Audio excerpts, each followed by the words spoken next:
Hi, it's good. It's so good to see you today. I miss connecting with you during these COVID-19 times. It's been 5 months. Can you believe it?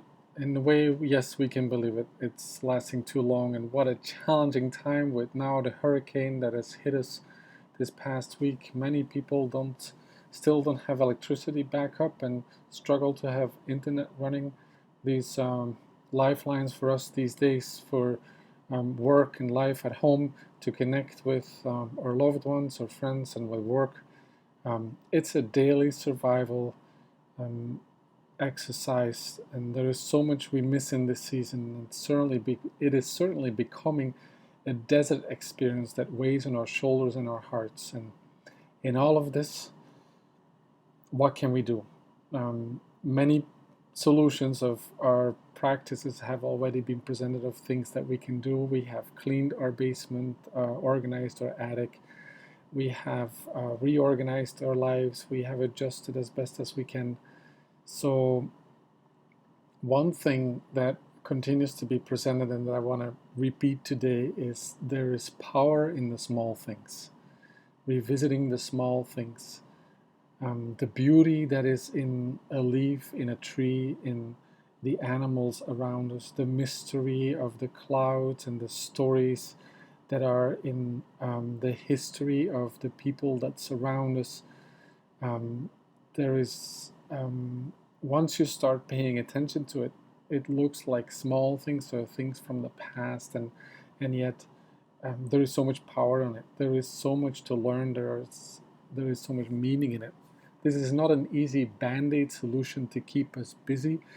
The fact is, the mystery of life has always been with us, around us, with a power and joy, a wonder that is there that we most of the time overlook or miss out on because of the busyness of life.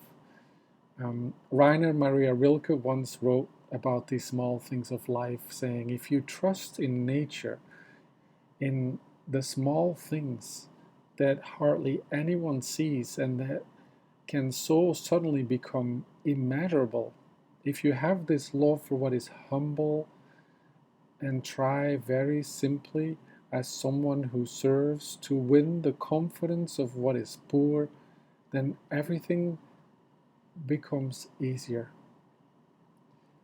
I love this quote as a suggestion to connect indeed with the mystery of life, not necessarily as a deep transcendentalist moment in our lives, but just as the wonder of life that comes at us in so many things. And to pick it up, to connect with it, you can start a journal, you can start a gratitude journal, you can take a break from your work and just take some deep breaths and take in the beauty of things around us. Write a poem, read a poem for young parents.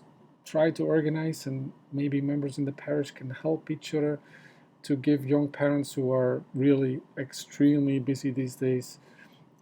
Try to reserve a 30-minute break at some point to really allow yourself to be. It's hard at this moment, but also a moment of an honest conversation with a friend. They all can energize the heart with God's grace flowing where we often don't notice it. Somehow I pray that this pandemic is not just a period of exhaustion, of sometimes discouragement, but that during this time we can be there for each other, and we can also take strength out of the little things in life that can be so powerful and contain much more meaning and grace than we often notice. Praying for you and your family and loved ones, and I look forward to seeing you on Sunday.